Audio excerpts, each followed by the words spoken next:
সূরা আল ইনফিতার। রহমান রহিম আল্লাহ তাআলার নামে।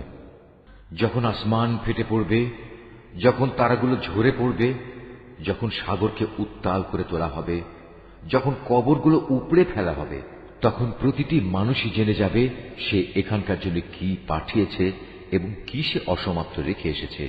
হে মানুষ, কোন জিনিসটি তোমাকে তোমার মহামহিম মালিকের ব্যাপারে ধোকায় ফেলে রাখল, যিনি তোমাকে সৃষ্টি করেছেন, অতঃপর তিনি তোমাকে সোজা দাঁড় করিয়েছেন এবং তোমাকে সুবিন্যস্ত করেছেন। তিনি যেভাবে চেয়েছেন সে আঙ্গিকেই তোমাকে গঠন করেছেন।